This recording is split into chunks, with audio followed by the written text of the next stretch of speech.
Abu Hudzaifah Al-Yamani, sahabat Nabi SAW, ketika bertanya kepada Nabi SAW, hati itu terbagi kepada 4. Kata Nabi SAW, qalbun ajrat fihi sirat, ya, yazharu fadzalika qalbul mu'min. Hati yang pertama ketika, ya, Abu Hudzaifah bertanya kepada Nabi SAW, hati yang pertama yaitu hati yang bercahaya, hati yang bersih, yang ada cahaya. Itulah hati seorang yang beriman.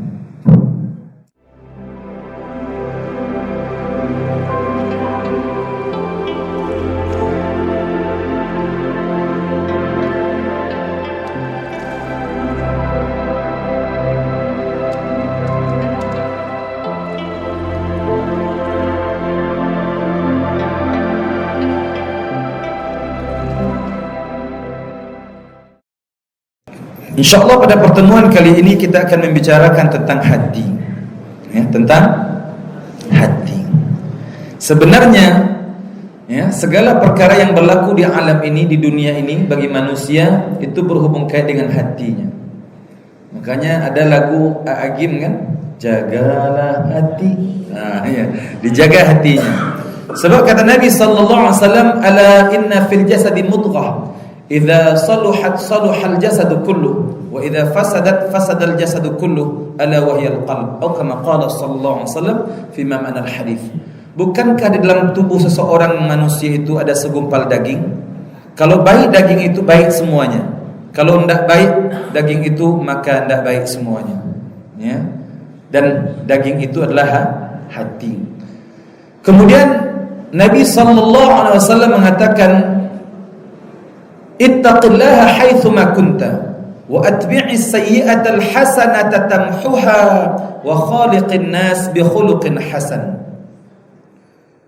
Bertakwalah kamu kepada Allah di mana saja kamu berada, dan ikutilah perbuatan burukmu dengan perbuatan baik, niscaya perbuatan baik itu akan memadamkan atau akan menutupi perbuatan burukmu.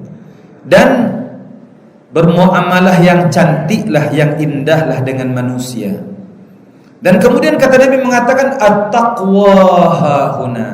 Takwa itu di hati. Nah, maka iku yang kadi jago. Abu Hudzaifah Al-Yamani, sahabat Nabi SAW, ketika bertanya kepada Nabi SAW, hati itu terbagi kepada 4. Kata Nabi SAW, qalbun ajrat fihi sirat, ya, yazharu fadzalika qalbul mu'min. Hati yang pertama ketika, ya, Abu Hudzaifah bertanya kepada Nabi SAW, hati yang pertama yaitu hati yang bercahaya, hati yang bersih, yang ada cahaya. Itulah hati seorang yang beriman. Orang kalau beriman konyo ndak ada gundah gulana itu. Tu makonyo ibu, bu, kalau ibu orang musaji, apa orang musaji, jangan membudui juga. Ya. Sebab apa? Sebab seorang mukmin itu, orang yang mempunyai hati yang bersih itu tidak adanya yang dirunsiankan. Berwudu, man tawadda'a fi baitihi, kata Nabi SAW, siapa yang berwudu di rumahnya, tsumma masya ila masjid, kemudian dia pergi ke masjid, maka setiap khutwah itu maka dihapuskan dosanya, ditambahkan satu kebaikan. Kemudian dijagonya salat yang 5 waktu itu betul-betul bagus, sehingga ketika Nabi mengatakan, wahai para sahabatku, ya, kalau seandainya di depan rumah kalian ada sungai, kemudian kalian mandi 5 kali sehari semalam, masih adakah di tubuh kalian kotoran? Enggak ada ya Rasulullah. Maka seperti itulah seorang mukmin dibersihkan daripada dosa. Mengapa begitu jalan? Kanlah habis dosa. Setiap langkah dihapuskan satu kesalahan kecil, dan setiap langkah diberikan kebaikan. Seharusnya seorang mukmin tuhnya suka tersenyum. Jadi memang seorang mukmin itu tersenyum. Imam dengan Bilal senyum, ya, ketua masjid dengan bendahara senyum, jemaah seperti itu juga. Dan amalan yang paling ditinggalkan oleh umat Rasulullah ini adalah senyum. Sedangkan Nabi itu mengatakan, tabassumuka liwajhi akhika sadaqah. Senyum kamu dengan saudaramu sedekah. Maka seorang mukmin itu hatinya bersih, bercahaya. Kalau hati sudah bercahaya, wajah pun bercahaya. Dan orang yang mudah tersenyum ini, pakar barat mengatakan orang yang mudah tersenyum ini dia telah menyehatkan dirinya dan dia mentransfer kesehatan kepada orang lain. Kalau senyum wajah orang itu kan senyum, otomatisnya senyum. Makanya kalah gitu dengan orang barat. Orang barat tuh kalau bersobat tuh morning, nah, senyum ya kan? Yang kedua, qalbun aswad mankusun fadzalika qalbul kafir. Jenis hati yang kedua adalah hati yang hitam, dan itu adalah hatinya orang-orang kafir. Dan kekufuran ini bisa seorang muslim dia bisa mendapatkan hati yang tertutup. Kalau seandainya inyo tidak mendengarkan tazkirah, tidak mendengarkan bacaan Al-Quran, maka dia bisa memiliki hati yang tertutup. Makanya innal ladzina kafaru sawa'un 'alaihim a'anzartahum am lam tunzirhum la yu'minun. Hati yang tertutup, hati yang kufur tuh kalau diagiah peringatan, tidak diagiah peringatan sama saja bagi mereka. Wah, ini bahaya ini. Kalau dikasih peringatan, nggak dikasih peringatan sama saja, tidak ada perubahan. Hati yang bercahaya itu diberi peringatan, cepat dia kembali kepada Allah. Diingatkan, cepat dia beristighfar kepada Allah Subhanahu wa taala. Yang ketiga, qalbun aghlaf marbutun bi ghilafi, fadzalika qalbul munafiq. Hati yang terbalut. Yang terbalut sebab apa?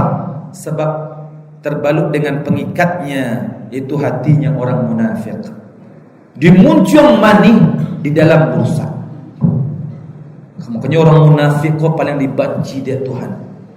Sampai ada satu surah itu surah Al-Munafiqun. Oh, itu dahsyat. Dan yang paling parah nih, salat yang paling berat bagi orang-orang munafik, kata Nabi, salat subuh berjamaah dengan salat isya berjamaah. Kalau nak tiba, kalau sajinya salat subuh berjamaah dan salat isya berjamaah inyo, tapi tak boleh sampai ang munafik dia. Tak boleh sampai ke inyo orang. Tapi inyo lah masuk kategori orang munafik. Bayangkan berapa banyak orang-orang yang sudah memiliki sifat munafik, karakter munafik dalam masyarakat kita.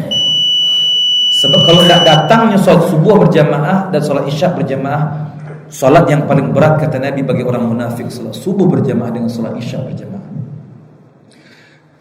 Maka untuk menghindarkan hati yang munafik ni, Nabi SAW menyatakan dalam hadis yang sahih, siapa yang menjawab azan yang terakhir, yaitu kalimah la ilaha illallah itu.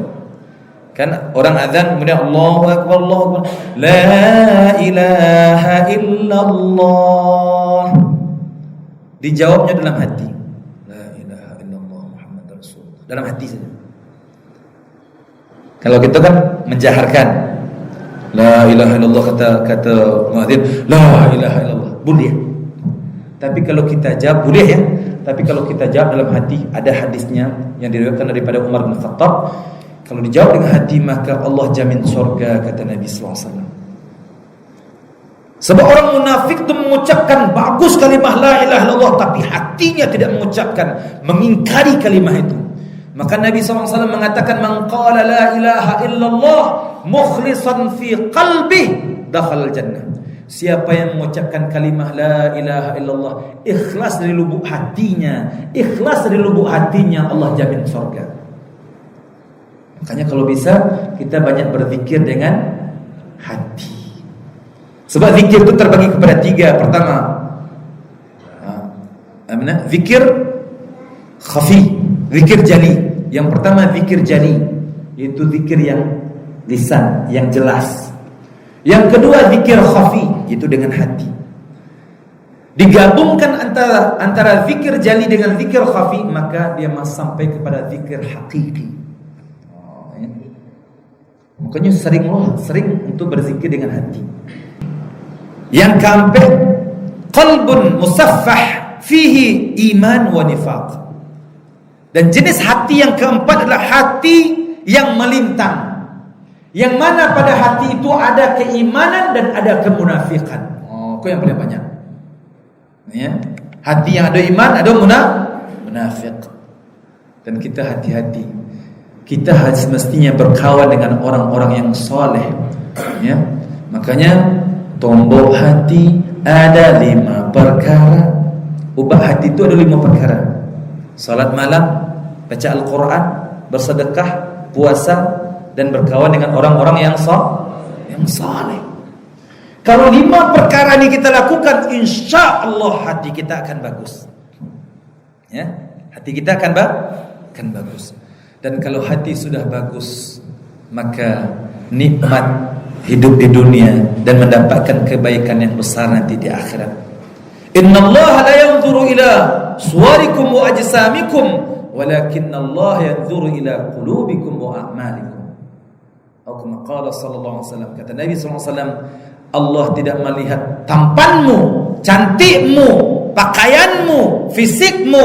Sebab orang-orang munafik tu menakjubkan kamu fisiknya, ketampanannya, tapi hatinya rosak. Maka kata Nabi SAW, yang Allah lihat itu hatimu dengan amal perbuatan. Maka cantikkan hati dengan amal perbuatan. Kalau walaupun wajah dak tapan bana, dak rancak bana, tapi kalau hati elok na, orang sayang sanang kasih ke kita. Sebab kalau hati na elok, orang dak mencari fisik dulu. Tapi kalaupun tampan, tapi innalillahi wa inna ilaihi rajiun, sombongnya. Ya. Sombong istilah sombong. Sombong sebenarnya sombong dak nak apa kateh hidung bajalan kono. Makanya orang sombong ko bu, Allah tundukkannya dengan penyakit. Tidak ada obat bagi orang sombong. Kalau istighfar pun kadang-kadang tidak nyampai. Dia Allah berikan sakit baru menakuanya. Kebanyakan orang-orang sombong itu Allah berikan sakit yang menakuh setelah itu. Ya, maka jaga hati, jangan sampai terkotori.